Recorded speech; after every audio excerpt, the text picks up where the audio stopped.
Both bodies of work by Elena Dorfman and Jamie Dimon had real psychological content. And I thought we should try to have a title that was a little bit more suggestive and would reveal that it wasn't just an object, but it was an object that was meaningful, that it was standing in for something or someone. And so the idea of surrogate came up because in both cases, the doll in question is a surrogate for someone or something else. In the case of Elena Dorfman's work, they're usually sex dolls. They're surrogates for some sort of sexual partner, but in many cases also a romantic partner, a friend, a companion, a muse, a family member, or all of the above. And in Jamie Dimon's case, these are babies. They're newborns, actually, for the most part, and they're surrogates either for a grandchild nobody ever sees, a child who died. And so it seemed like an interesting title that was suggestive without being reductive, and that would embrace both bodies of work.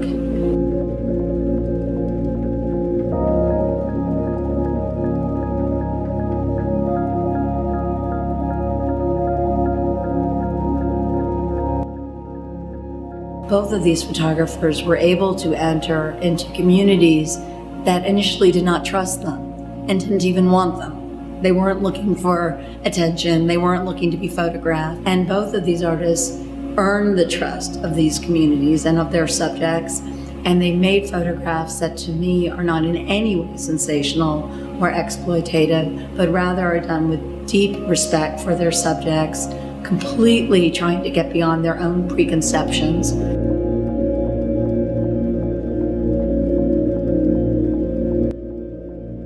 The series really began with the I Promise to Be a Good Mother work, which started in 2006. And in this body of work, I'm assuming the role of both subject and photographer, and I'm interacting with this incredibly lifelike object, a doll.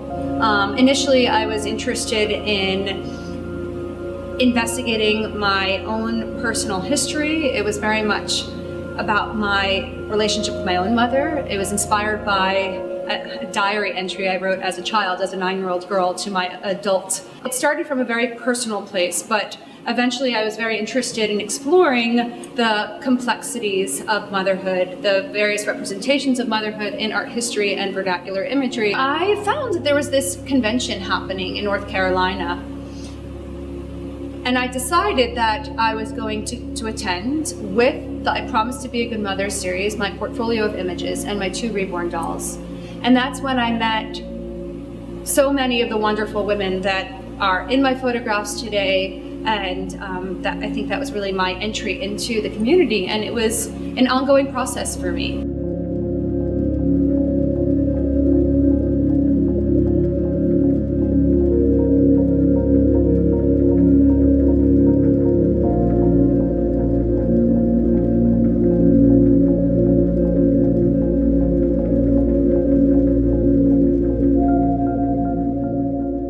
The original research in making still lovers began when I saw a photograph of a doll hanging from what looked like a meat hook in a factory. So it was a headless body of a female figure hanging.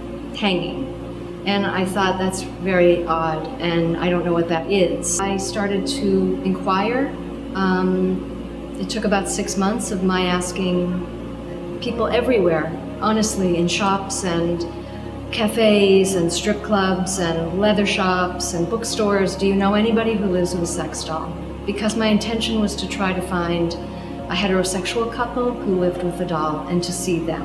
You know, there's a very deep level of trust that they had to offer me, or that was developed between us in order for them to open up their lives to me. It's a very private world, and one that hadn't been shown to anyone before I came in. I wasn't there to ridicule or berate or judge. I was there simply to work with them and try to understand their lives with dolls and what that meant.